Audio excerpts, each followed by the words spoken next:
আজকে একটা secret trick follow করুন, আপনার বানানো ছানা জিলিপি হবে একদম পারফেক্ট। নমস্কার, আমি লিপিকা, আপনারা দেখছেন স্বাদ বিচিত্র।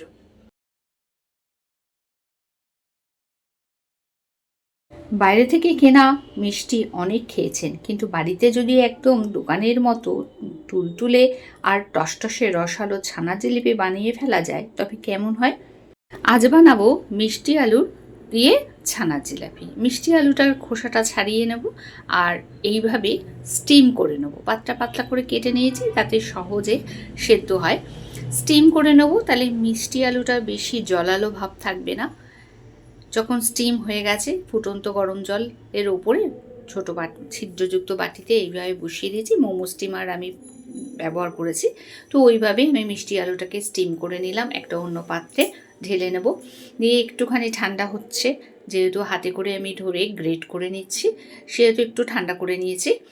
আর এই গ্রেট করা মিষ্টি আলুটা কতটা পরিমাণে আমি নিচ্ছি সেটা মেজারমেন্ট কাপে করে মেপে আপনাদেরকে আমি দেখাচ্ছি। এখানে আমি 2 কাপ মানে 2টো মেজারমেন্ট কাপের মিষ্টি আলু নিয়েছি, আর 2টো মেজারমেন্ট কাপের আমি নিয়েছি গুঁড়ো দুধ, আমুলিয়ার গুঁড়ো দুধ দিয়েছি। ঠিক আছে, দিচ্ছি এখানে বেকিং সোডা, আর দিচ্ছি মাত্র 2 চামচ ময়দা।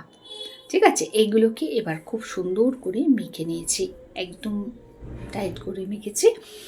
আর এখানে দিয়ে দিচ্ছি ছোটো এলাচ, দানাগুলো বের করে একটু থেতো করে নিয়েছি, আর দিলাম একটু নুন। ব্যাস, সুন্দরভাবে তৈরি হয়ে গেল আমার ছানা জিলিপির আসল উপকরণ।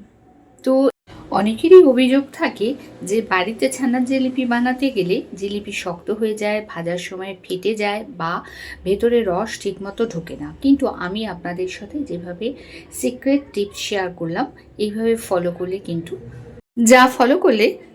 প্রথমবারেই কিন্তু আপনার ছানা জিলিপি হবে একদম পারফেক্ট। আচ্ছা, এবার একটা পাত্রের মধ্যে দিয়ে দিচ্ছি মেজারমেন্ট কাপে আমি 1 কাপ চিনি, আর ওই কাপেরই 1 কাপ জল দিচ্ছি। ঠিক আছে, এটাকে ফুটিয়ে আমি চিনির রসটা বানিয়ে নেব। দিয়ে দিয়েছি ছোটো এলাচের কিছু টুকরো আর ছোটো এলাচের ওই গায়ের খোসাটা। তো ওটা রসটা পাশেরটায় তৈরি হতে হতে আমি এদিকে তেল দিয়ে দিয়েছি কড়াতে। তেল গরম হয়েছে খুব, এটাই হলো কিন্তু আসল সিক্রেট টিপস, যেটা নাকি বেশি জোরালো আঁচে ভাজা যাবে না। সিম আছে আস্তে আস্তে ভাজতে হবে। আমি কিন্তু ওদিকে রসটা যখন হয়ে গেছে তখন কিন্তু আমি ওভেনটা অফ করে দিয়েছি, আর গরম রসের মধ্যে এই যে গরম গরম জিলিপিগুলো ভেজে দিয়ে দিতে হবে।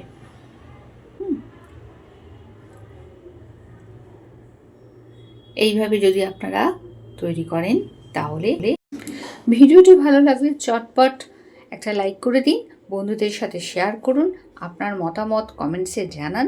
আর আমার চ্যানেলে নতুন হয়ে থাকলে এই রকম আরও মজাদার পারফেক্ট রেসিপি জানার জন্য চ্যানেলটি অবশ্যই সাবস্ক্রাইব করে পাশে থাকা বেল আইকনটি অল ক্লিক করে দিন। মনে রাখবেন, ভাজার সময় কিন্তু তাড়াহুড়ো করলে হবে না, খুব আস্তে আস্তে সিম আছে ভেজে নিতে হবে। আর গরম রসের মধ্যে কিন্তু দিয়ে রাখতে হবে বেশ কিছুক্ষণের সময়ের মধ্যেই দেখবেন রসে ভরে টুপটুপে হয়ে গেছে ছানার জিলাপিগুলো। দেখে নেব কতটা নরম তুলতুলে হয়েছে আর কতটা টেস্টি হয়েছে।